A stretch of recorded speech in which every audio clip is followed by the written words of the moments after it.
Hi, subscribe to the channel, new stories every day. Let's get started. My name is James Porter. I'm 38 years old, work in software development at a mid-sized tech company in Seattle. And until 6 months ago, I believed my 12-year marriage was solid. How wrong I was. It all came crashing down when I discovered my wife's plan to leave me for another man.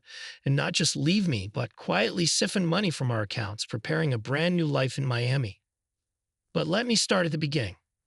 A late night return. It was a rainy Tuesday in October. Wind battered our windows, typical for Seattle. I was sitting in the living room around midnight, reviewing code on my laptop, expecting my wife Diana to be away on a business trip until the next afternoon. Suddenly, I heard a car pull into our driveway. Glancing out, I spotted her stepping from a rideshare, suitcase in hand, foam glowing in her face as she laughed at something. She seemed happy, too happy. I greeted her at the door. "Diana, you're back early," I asked, closing my laptop. She gave a short laugh, wheeling her suitcase inside. "Yeah, a last meeting got canceled, so I caught an earlier flight." Her phone buzzed again, and she typed away rapidly, face practically glowing. We clinched the presentation. Anderson was impressed. She seemed to come alive at each message, which struck me as odd. Diana was committed to her marketing career, sure, but her usual post-trip vibe was exhaustion, not euphoric texting at midnight. Something felt off. "You're in a great mood," I said gently, studying her expression. "It's all going really well at work," she replied, heading to the bedroom with her suitcase. "I'll grab a quick shower. I smell like stale airplane air." I heard a muffled exclamation from the bedroom. "Oh no," followed by frantic shuffling. When I stepped closer, I found her on the floor by her open suitcase, quickly hiding something in a drawer. "Everything okay?" She looked up, eyes wide. "Sure, just some paperwork I didn't want wrinkled." She forced a tight smile. "All good." I left her to shower, a knot forming in my stomach. After 12 years of marriage, I recognized her nervous tell. Something was definitely not right. The next day, Diana left early for a client meeting. I used the opportunity to look in that same bottom drawer of her dresser. My heart pounded with guilt for snooping, but last night's odd scene haunted me. Under a stack of folded sweaters, I found a sleek black velvet box, larger than typical jewelry packaging. Inside was a silver bracelet etched with a small phrase, "Forever starts now," and two initials C and D. I knew no one with the initial C beneath it. Lay a note, scribbled on hotel stationery. "Last night was incredible. Can't wait for Miami next month, just us, 3 days." See, my breath caught. This was no random gift or casual flirtation. She was planning a trip, a romantic trip in secret, with a man whose initial was C. My chest tightened in anger and disbelief. I replaced the items carefully. Then I checked her iPad. Usually I respected her privacy, but at that point, I needed answers. Sure enough, her iCloud messages sensed. My stomach twisted reading the name, Connor. Their texts were explicit and emotional, overflowing with heart emojis. Photos, too, which I refused to open. The last message from him read, "He hasn't suspected a thing, you'd sure." Her reply, "No clue he doesn't notice anything. Meeting soon. Love you." I felt nauseous. We'd been married over a decade, and she believed me too blind to notice. Furious, I screen captured everything. If I confronted her now, she'd likely lie, spin, deny.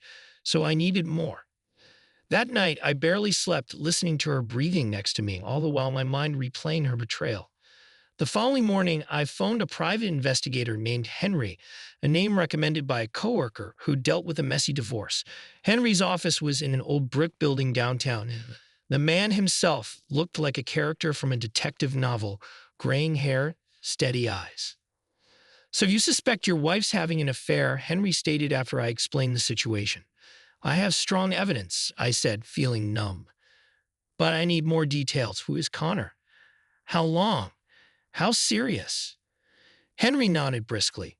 "I'll gather it all. Provide me your wife's schedule, this man's info if you have it, any financials you can share." I handed him a folder with phone records, copies of the text, and Diana's calendar for the next few weeks. Henry promised updates soon. I left chest tight but determined. If Diana was planning a full-blown exit, I needed to protect myself. Only 2 days later, Henry emailed me photos. Diana and a man stepping into a downtown boutique hotel, timestamped that afternoon.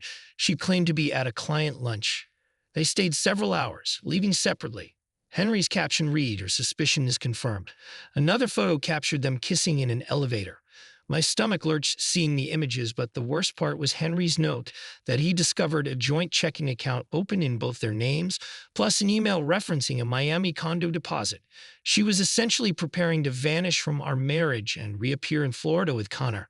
I called my father, who'd always told me to stand up for myself. He was furious on my behalf, telling me to see a divorce lawyer quickly. So I did. A friend named Lily specialized in family law. She reviewed Henry's evidence, shook her head, and told me to collect everything: bank statements, retirement accounts, and secure my finances immediately. Cheating spouses can drain accounts fast, Lily said. Don't let yourself end up penniless. That night, I moved half our joint savings into a personal account. I didn't want to be underhanded, but Lily insisted it was self-defense. Meanwhile, Diana kept up appearances, kissing my cheek, asking about my day, acting a bit more affectionate. Possibly guilt made her play the loving wife to throw me off, but I wasn't fooled anymore. Henry soon uncovered more details. Connor MacLeod, 37, divorced 6 months ago, ironically around the time Diana's late nights began. They had first met at a conference in Denver, then turned business lunches into romantic getaways. The texts were explicit about Miami next month being their big break to finalize a condo. Another email from Diana: "He's clueless about everything.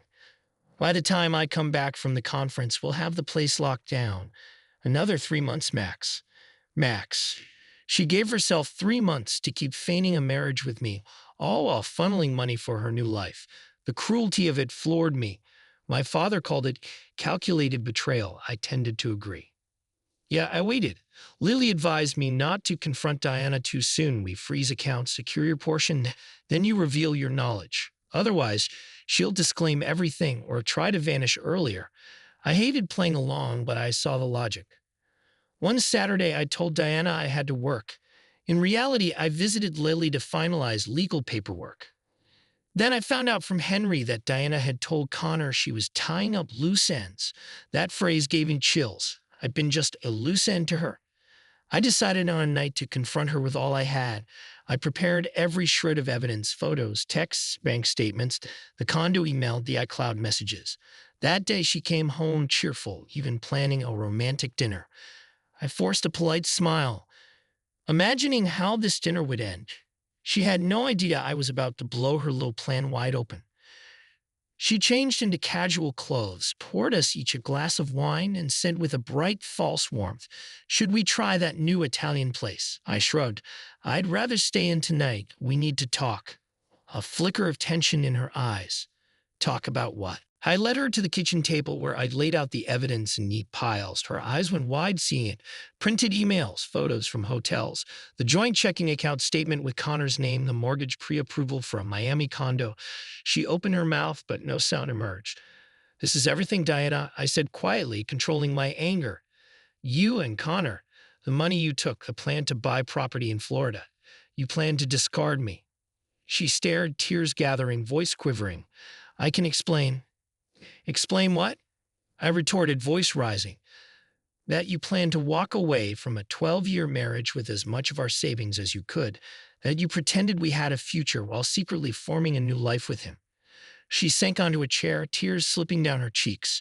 "I didn't mean for you to find out like this." "How thoughtful," I spat. "So how exactly did you want me to find out? Maybe come back from your next conference to a half-empty house." She tried to speak, stammering about how it just happened, and Connor gave me something you never could. My blood boiled. This was the woman who had told him in emails that I was oblivious, that I'd never notice. "We're done here," I finally said, voice firm. "I've locked down the accounts. I have a lawyer, and I want you out of this house tonight." She blinked. "Brian, we can talk." "James," I corrected, using my own name ironically. "Don't pretend we can fix this." I practically handed her a hotel reservation for that night. She sobbed quietly, but gathered some belongings, gave one last attempt to say, "I'm sorry," then left. The slam of the door echoed through the empty house.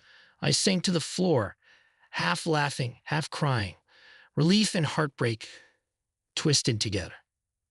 Afterward, The next morning, Lily helped me file for divorce on the grounds of infidelity and financial deceit. With Henry's thorough documentation, we had a rock solid case.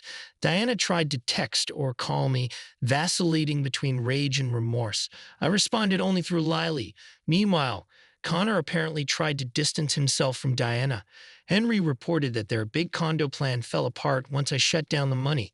So she was left not only with a broken marriage, but a defunct affair. Her meltdown was epic, or so mutual acquaintances told me, but I was beyond caring. I had a job to keep me afloat, supportive family, and the knowledge I'd outmaneuvered her scheme to vanish with my finances. In a matter of months, the court hammered out the settlement.